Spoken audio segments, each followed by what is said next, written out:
We know now that Japan fell into recession in March, the Eurozone in April and the United Kingdom in July. Yet all this time interest rates were held high. So could the central bankers have done more? I fear the last 10 years we stumbled upon a form of regulation that didn't mitigate boom and bust, it actually fueled it. That was the real problem. I think the way central bankers have stumbled in dealing with managing the crisis, I find it tough to blame them for that. It's very hard to manage crises. That's why they have to avoid them. An average American neighborhood, but behind the suburban comfort there lurks a crisis. When the giant mortgage lenders Fannie Mae and Freddie Mac failed, the US government bailed them out. But the impression was growing that the governments would now bail out any bank. A lot of bankers actually thought they were too big to fail, and that instead of deleveraging, starting to sell their assets, they thought that they could go on playing the game, and that if things were going to be really bad, then the central bank would step in and bail them out. Facing collapse, Lehman Brothers walked away from a potential rescue deal by the Korean Development Bank.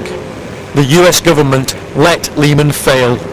So I think the collapse of Lehman Brothers had the biggest impact. When I saw how systematic the implications of its collapse were, how it changed completely the outlook for emerging markets, finances, for example, that made me realize how really badly leveraged the whole international financial system was, and how very, very deep the interconnections were. Suddenly, interbank lending stopped. Economists began to study a little-known index called the TED spread, which measures the cost of borrowing for banks versus the US government. After Lehman, it spiked 7 times, and then 11 times its normal rate. And by the end of the week, the cost of failing to bail out Lehman was that they now had to bail out everybody. The US government demanded powers to buy up the toxic loans that were poisoning the system. But many of the US people were against the bailout, and legislators voted it down. On this vote, the yeas are 205, the nays are 228. The motion is not adopted. Now, the crisis spread across the globe. 3 Icelandic banks went bust. There was trouble on the streets of Reykjavik. Banks in Germany and Belgium collapsed, and now entire countries were on the line, jostling with each other with rival bailout plans. That was a game changer. Suddenly, all the people who lent to banks charged a lot more. And indeed, just a few days afterwards, almost every UK bank was technically going to go bust because the cost of them raising capital had shot through the roof. And the authorities had to step in, and they did step in.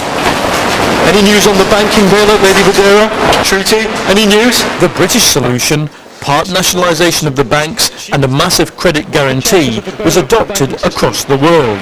But by now, the real economy was collapsing. The G20 summit saw governments adopt not just bank bailouts, but a coordinated fiscal stimulus.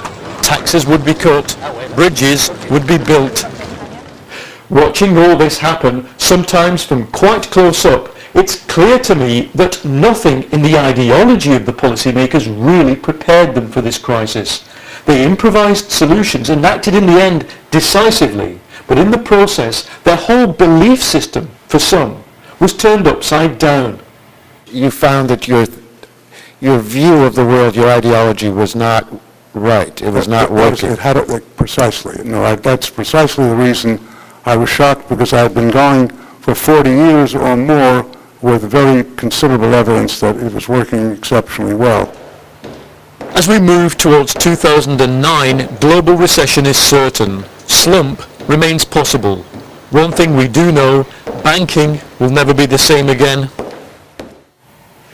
Before this year of crisis, the bankers' claims to high profits were based on the fact that they were taking high risks.